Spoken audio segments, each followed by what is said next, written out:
Diriwayatkan oleh Imam Ahmad bin Hanbal dalam musnadnya bahwa ada seorang laki-laki yang bernama Nuaiman. Ini Nuaiman, di kehidupan Rasulullah SAW ada orang yang seperti itu gitu. Orang yang sering minum minuman keras. Rasulullah SAW marah, murka.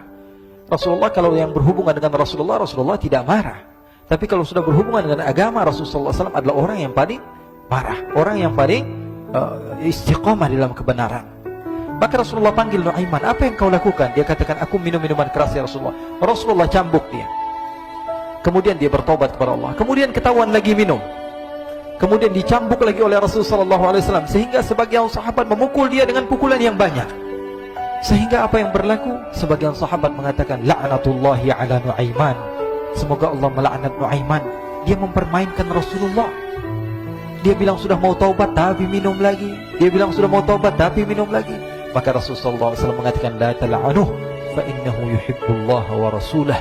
Kata Rasulullah, jangan kamu laknat Nuaiman, karena dia itu cinta sama Allah, cinta sama Rasulnya. Dalam riwayat dia dicintai Allah dan dicintai oleh Rasulnya Muhammad sallallahu alaihi wasallam. Ibn Majah menceritakan bahwa Nuaiman ini pernah suatu waktu diajak oleh Sayyidina Abu Bakar pergi ke negeri Syam. Negeri Syam itu di mana? Seperti yang diceritakan tadi, antara daerah Suriah, Lebanon, Yordania, kemudian Palestina. Daerah seperti itu. Umumnya orang Quraisy pada masa itu, mereka memiliki rihlah berdagang, membeli dagangan ke Syam, kemudian dijual lagi di kota Makkah. Ketika itu Rasulullah SAW didatangi Abu Bakar. Sayyidina Abu Bakar mengatakan kepada Rasulullah, ya Rasulullah, saya mau izin ya Rasulullah. Mau apa? Saya mau ajak dua sahabat kamu ini ikut berdagang ya Rasulullah. Siapa kata Rasul? Nuaiman. Kata Rasulullah, Nuaiman kamu mau ajak? Mau ngapain? Biar seru-seruan aja ya Rasulullah. Kata Rasulullah, ya sudah, saya izinkan kamu bawa Nuaiman. Ketika itu Sayyidina Abu Bakar membawa Nuaiman sama satu sahabat namanya Suwaibid ibn Harmalah. Siapa namanya? Suwaibid ibn Harmalah. Ini sahabat Rasulullah SAW yang memiliki sifat yang berbeda-beda. Kalau Nuaiman ini aneh. Pernah Rasulullah SAW dibawain makanan banyak, dikasih Rasulullah, dikasih sahabat semua. Semuanya sudah makan, tiba-tiba si Nuaiman ini, sahabat Nabi Nuaiman mengatakan kepada Rasulullah, ya Rasulullah, ini yang penjualnya, tolong kau yang bayar ya Rasulullah. Makanan udah habis. Makanan udah habis. Rasulullah SAW bingung, saya yang bayar. Akhirnya Rasulullah katakan kepada sahabat, ayo keluarkan uang, kita patungan, kita bayar. Rasulullah aja dimainin, apalagi kita orang. Sallu ala Nabi Muhammad. Nuaiman diajak Sayyidina Abu Bakar. Kata Rasulullah SAW, benar kamu mau ajak Nuaiman? Iya ya Rasulullah. Diajaklah. Diceritakan dalam riwayat Ibn Majah, diceritakan juga di dalam Siyar A'lam Nubala, diceritakan juga di dalam musnadnya Imam Ahmad bin Hanbal, dalam riwayat Imam Ahmad bin Hanbal. Maka diceritakan Nuaiman diajak oleh Sayyidina Abu Bakar. Sesampainya di negeri Syam, semua dibagi tugas. Fulan bin Fulan kerjaannya ini, Fulan bin Fulan kerjaannya ini, semua memiliki kerjaan. Nuaiman tanya, wahai Abu Bakar, kerjaannya saya apa wahai Abu Bakar? Kata Sayyidina Abu Bakar, kamu mau ngapain terserah kamu wahai Nuaiman. Yang penting kamu ikut saya kan. Kemudian satu di antara mereka namanya Suwaibid ibn Harmalah. Ditanya oleh Sayyidina Abu Bakar, wahai Suwaibid, kamu mau kerjaan apa? Kata Suwaibid, terserah kamu wahai Abu Bakar. Kata Sayyidina Abu Bakar, kamu menjaga makanan, karena saya tahu kamu ini adalah orang yang senantiasa menjaga amanah. Suwaibid ini kalau disuruh maju dia maju, disuruh mundur dia mundur, disuruh ke kanan dia ke kanan, disuruh ke kiri dia ke kiri. Orang yang ikut aja. Kalau Nuaiman beda, disuruh maju dia ke belakang, asisten kanan ke kiri belok. Nuaiman itu orang yang berbeda. Maka Suwaibid mendapatkan tugas, semua mendapatkan tugas kecuali Nuaiman. Sehingga ikhwani, apa yang berlaku, apa yang terjadi? Sayyidina Abu Bakar pergi sibuk dengan kesibukannya, sehingga datanglah waktu siang. Nuaiman sudah lapar. Nuaiman cari makanan. Dia nggak punya uang, diajak Sayyidina Abu Bakar tapi tidak diberikan uang. Sehingga dia cari-cari makanan. Dia tahu Suwaibid yang jaga makanan. Dikatakan, wahai Suwaibid, saya mau makan, berikan kepada saya satu roti saja. Yang terpenting apa? Saya makan sekarang, saya sudah lapar. Kata Suwaibid, ya Allah Nuaiman, kita tunggu Abu Bakar saja sehingga dia datang, karena ini amanat. Amanat dari Abu Bakar, saya tidak boleh berikan kepada siapapun kecuali atas izin Abu Bakar. Kata Nuaiman, kasih saya makanan, kalau tidak saya bikin masalah sama kamu. Merah wajahnya Suwaibid, karena dia tahu, jangankan saya, Rasulullah aja dimainin. Bingung, apa yang harus saya lakukan? Akhirnya Nuaiman bilang, gampangannya aja, kata Nuaiman, kamu kasih saya makanan, atau kalau tidak saya bikin masalah sama kamu.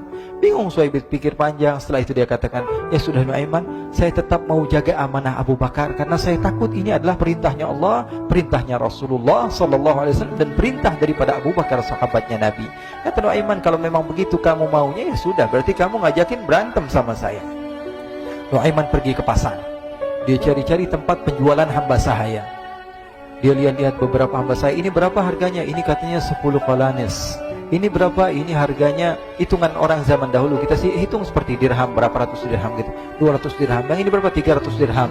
Yang ini berapa harga hamba sahaya? 300 dirham. Harganya antara 300, 200 sampai 100. Kemudian Nuaiman mengatakan kepada penjual hamba sahaya tersebut, saya punya juga hamba sahaya, tapi saya jual cuma 20 dirham saja, murah.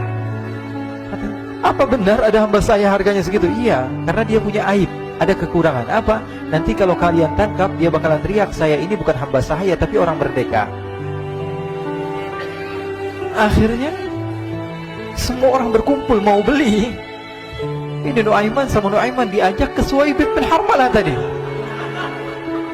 Kata Nuaiman, itu ada orang yang berdiri sedang menjaga makanan, itu hamba sahaya saya, tangkap saja. Oh baik. Diberikan uang 20 dirham, dimasukkan oleh Nuaiman ke kantongnya, kemudian Suhaib ditangkap. Ketika ditangkap, Suhaib teriak, saya bukan hamba saya orang merdeka. Maka orang-orang tersebut mengatakan, saya sudah tahu kekurangan kamu. Ini memang kekurangan kamu, memang kamu, tapi saya tidak perlu dengan bacot kamu, yang penting kerjanya kamu gitu. Ya kan hamba saya untuk apa? Untuk kerja. Mau dia ngomong apa, mau ngomel, terserah, yang penting dia mau kerja. Akhirnya ditangkaplah Suhaib dan dijual di pasar. Nuaiman punya uang banyak ini. Dia beli makanan, dia beli minuman, dia beli hadiah buat Rasulullah. Dia beli macam-macam di negeri Syam ini. Waktu itu adalah superpower, adidaya Romawi. Pada masa itu semua barang mahal, tapi Nuaiman banyak uangnya. Dia belanja ini, belanja itu, sehingga Sayyidina Abu Bakar pun pulang. Ketika Sayyidina Abu Bakar pulang, Sayyidina Abu Bakar cari, mana ini Suhaib? Kita semua sudah lapar. Kata Nuaiman dengan mudahnya dia mengatakan, sudah saya jual wahai Abu Bakar. Maka Sayyidina Abu Bakar bertanya, apa yang kau lakukan wahai Nuaiman? Diceritakan oleh Nuaiman dengan jujur. Nuaiman ini orangnya apa adanya, tapi nyusahin. Saya jual. Akhirnya dibawa oleh Nuaiman, Sayyidina Abu Bakar pergi ke mana? Ke pasar. Lalu dibeli lagi oleh Sayyidina Abu Bakar As-Siddiq, Suhaib yang tadinya orang merdeka menjadi hamba sahaya sebentar, kemudian dibeli lagi oleh Sayyidina Abu Bakar. Pulang ke Madinah, kisah ini diceritakan di hadapan Rasulullah SAW. Maka perawi mengatakan, fadhahikan nabiyyu hatta badat nawajiduhu. Ketika diceritakan kisah Nuaiman tersebut dengan Suhaib, Rasulullah tertawa sejadi-jadinya, sehingga gigi geraham Rasulullah SAW nampak di wajah mata para sahabat. Sehingga perawi lain mengatakan, 1 tahun berlalu Rasulullah, setiap ada tamu yang datang pada Rasulullah akan ceritakan kisah Nuaiman menjual Suhaib tersebut. Jadi ada ikhwani, jangan kalian kira Rasulullah SAW itu hidup di satu masa sahabat-sahabatnya itu seperti ustadz-ustadz yang khusyuk, yang kayak Habib bin Anis ini banyak. Bahkan ikhwani, pernah suatu waktu Rasulullah SAW didatangi ashraf, delegasi dari beberapa negara yang ingin mengenal apa itu agama Islam. Sehingga mereka datang ke rumah Rasulullah SAW membawa unta, kendaraan yang ketika itu kendaraan yang paling mahal mereka miliki, itu untanya yang paling mewah.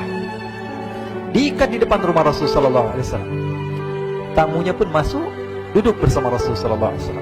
Di depan rumah Rasulullah SAW ada beberapa sahabat. Ada Sayyidina Hamzah. Kalian tahu Sayyidina Hamzah adalah orang yang pemberani. Ada Sayyidina Umar. Kalian tahu Sayyidina Umar adalah orang yang pemberani. Ada Sayyidina Ali bin Abi Thalib. Ada Sayyidina Sa'ad bin Abi Waqqas. 4 sahabat ini lagi nongkrong gitu depan rumahnya Rasulullah SAW, berjaga sebelum Allah Subhanahu wa taala turunkan ayat wallahu ya'simuka minan nas. Ketika mereka sedang asyik duduk, tiba-tiba Nuaiman datang. Ini Nuaiman kalau datang pasti bikin sesuatu yang aneh.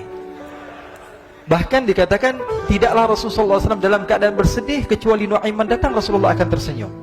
Jadi sebagian sahabat itu senang kalau sudah Nuaiman datang, pasti Rasulullah bahagia. Tapi ketika itu Nuaiman datang, ingin duduk bareng-bareng Sayyidina Hamzah. Sayyidina Hamzah katakan kepada Nuaiman, bercanda begitu.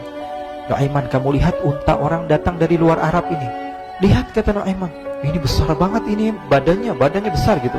Dagingnya pasti banyak. Iya nih, kalau kita sate enak nih ntar malam. Kata Nuaiman.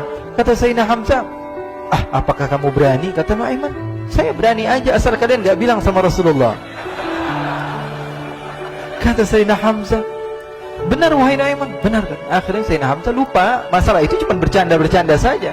Sayyidina Hamzah lagi asik sama Sayyidina Umar, Sayyidina Ali. Tiba-tiba apa? Ternyata ketika dia melihat unta tersebut sudah pisah antara kepala sama badannya. Nuaiman mengatakan, wahai Hamzah, ini unta saya sudah potong, saya mau pergi sebentar. Kalau Rasulullah cari saya, tolong jangan beritahu di mana saya. Nanti kalau keadaan sudah aman, mari kita nyate bareng-bareng. Jadi ada yang seperti itu di zaman Rasulullah SAW. Maka dia pun berlari dan berlari mencari satu tempat supaya Rasulullah SAW dia selamat daripada Rasulullah SAW. Sehingga Sayyidina Hamzah bingung, ini kalau Rasulullah keluar gimana?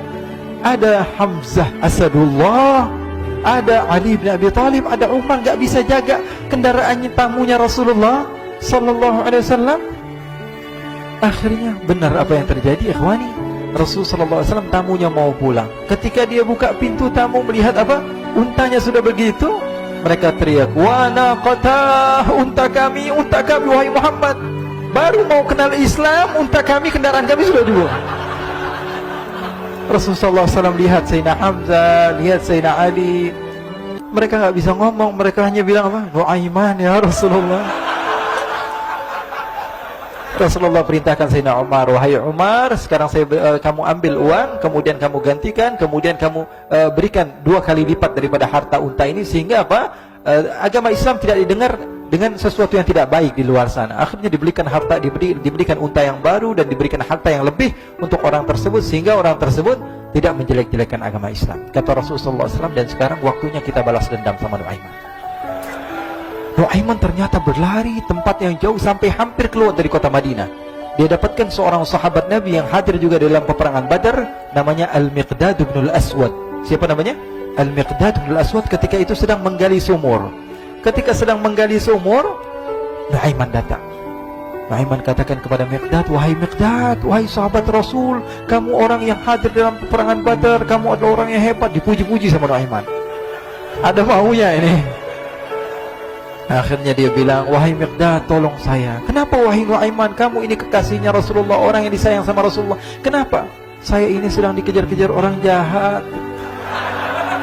Tolong selamatkan saya. Saya pengen masuk ke dalam sumur, boleh atau tidak? Kata Miqdad, siapa yang mengejar kamu? Pokoknya saya dikejar sama orang-orang. Kamu mau atau tidak selamatkan saya? Ya sudah, selagi kamu itu adalah sahabat Nabi, silahkan kamu masuk. Masuk akhirnya Nuaiman ke dalam sumur tersebut. Lalu Nuaiman mengatakan, wahai Miqdad, dia keluar lagi. Nanti kalau ada yang cari saya, tolong jangan beritahu saya di dalam sumur ya. Kata Miqdad, baiklah. Kata Nuaiman, siapapun yang bertanya tentang saya, kamu tidak akan kasih tahu. Iya, kan? Walaupun Rasulullah yang tanya saya. Katanya, nggak mungkin Rasulullah datang ke tempat sejauh ini. Iya, walaupun Rasulullah. Akhirnya masuk Nuaiman.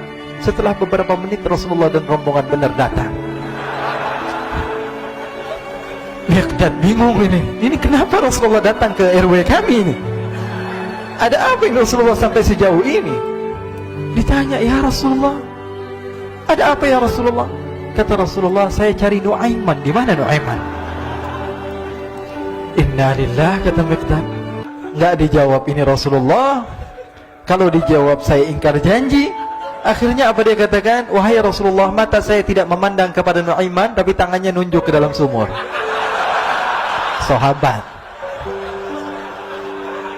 Apa dia bilang? Mata saya tidak melihat kepada Nuaiman, tapi tangannya nunjuk ke sumur. Akhirnya dibuka sama Rasulullah, Nuaiman muncul.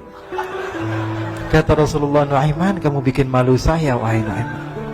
Ya Rasulullah, yang bersalah bukan saya, tapi orang yang mencari saya bersama kamu, ya Rasulullah. Akhirnya Rasulullah nengok siapa, ternyata Nuaiman sudah lari kabur. Sallu ala Nabi Muhammad. Kisah-kisah seperti ini sebenarnya banyak sekali, ya. Ini menunjukkan kepada kita bahwa kehidupan Rasulullah itu begitu indah. Rasulullah SAW, kalau kamu mau menjadi orang yang baik, contoh Rasulullah. Mau menjadi bapak yang baik, contoh Rasulullah. Mau menjadi pemimpin peperangan yang baik, Rasulullah. Mau menjadi murid yang terbaik, contoh Rasulullah. Bagaimana akhlak Rasulullah. Mau menjadi suami yang baik, contoh Rasulullah. Dalam segala hal, apapun itu Rasulullah SAW adalah makhluk yang paling terbaik.